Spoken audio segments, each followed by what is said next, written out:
Nos encontramos en Isla Dawson, 100 kilómetros al sur de Punta Arenas. Estamos de esta manera iniciando la grabación del primer capítulo de la nueva temporada de Para que Nunca Más, un programa de UMAC TV realizado para aportar a las garantías de no repetición que espera la sociedad chilena después de haber vivido los horrores que sucedieron al golpe de Estado de 1973.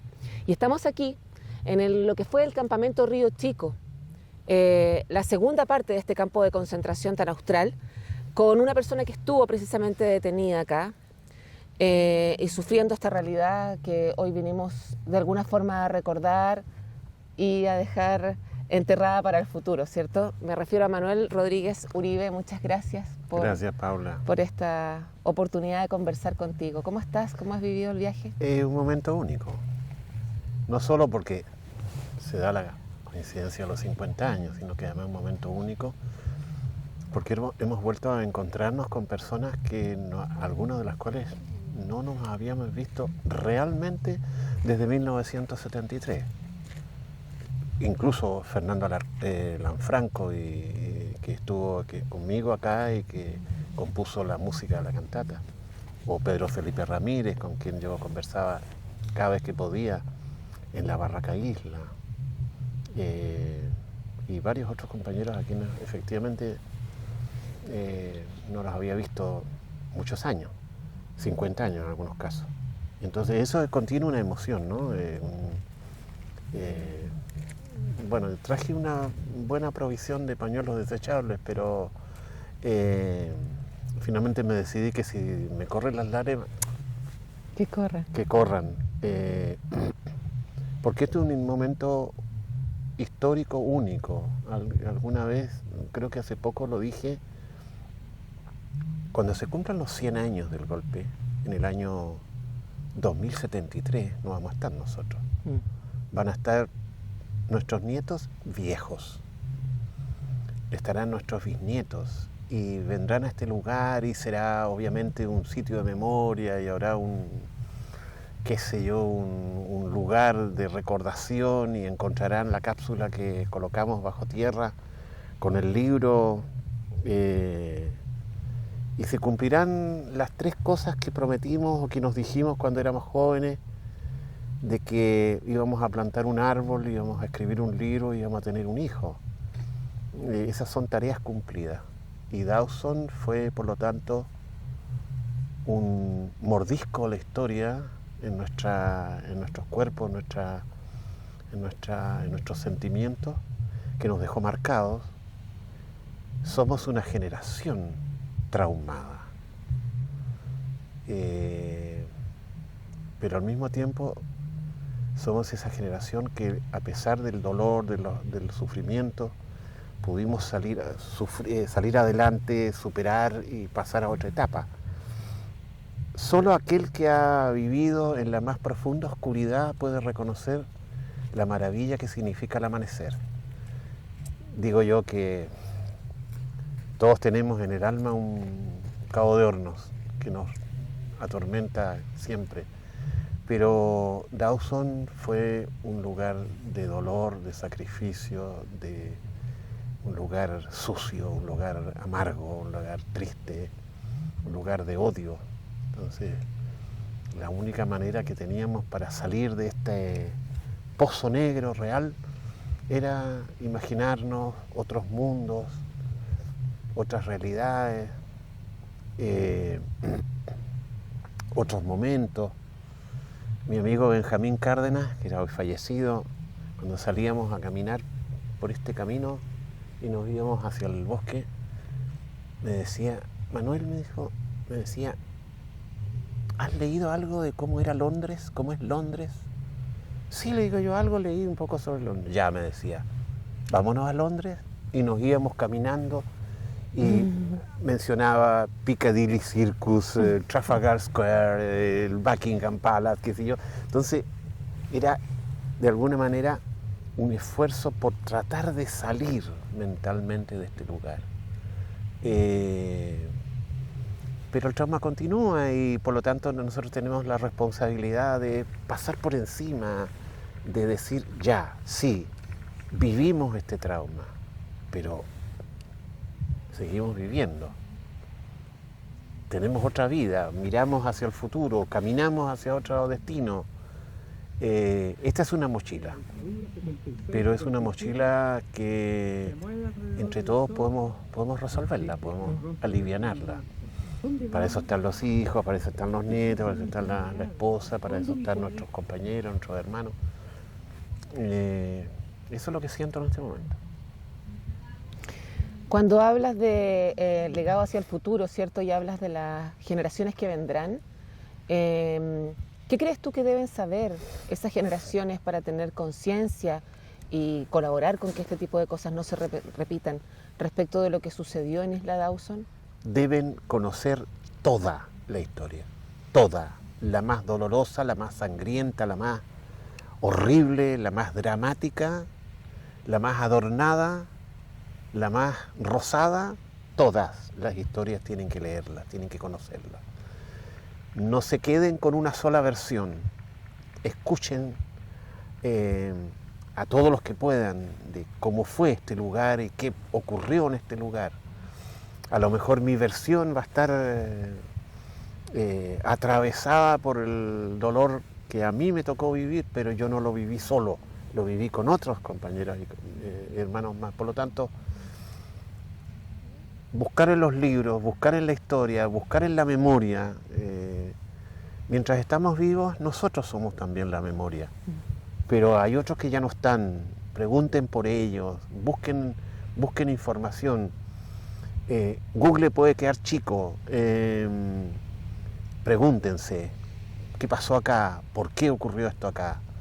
Y eso les va a servir para comprender de que acá en este país no debería ocurrir nunca más. Nunca más odio, nunca más... lo dijimos en el manifiesto hace poco rato.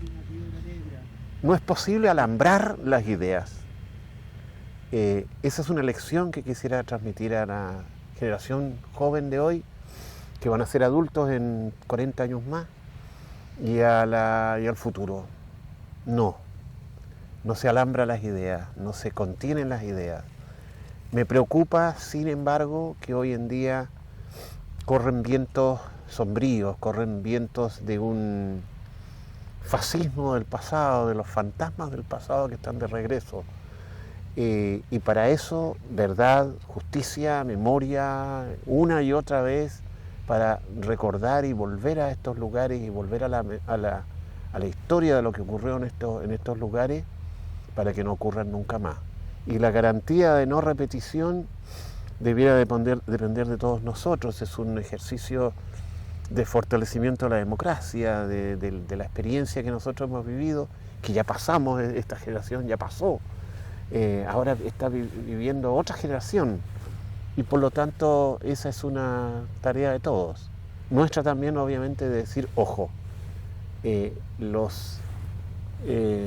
ambiente o el clima que se vive hoy en nuestro país tiene de repente algunas siniestras semejanzas con 1972, pero hay que decirle también a los jóvenes que dependen de ellos, cuando se hagan cargo, desde ya deberían hacerse cargo, desde ya se están haciendo cargo, y eso da un poco más de esperanza. Y esas juventudes o esas futuras generaciones que debieran saber de cosas concretas que pasaron acá. Acá se torturó, acá se hizo trabajo forzado, aquí se golpeaba, aquí se torturaba, aquí se insultaba, aquí se encerraba, aquí a las 8 de la noche nos encerraban en la barraca con candado por fuera. Este era un campo de concentración con torres de vigilancia con ametralladoras .30, en fin, era un campo de concentración diseñado. Hace poco tuve oportunidad de ver un dramático video del Museo de Auschwitz, Birkenau, en Polonia, y me golpeó una vez más ver el interior de algunas de las barracas que lograron sobrevivir a la destrucción que hicieron los propios alemanes al final de la guerra, que las barracas y la organización del campo era muy parecido al que teníamos acá en Punta Arenas, en Magallanes.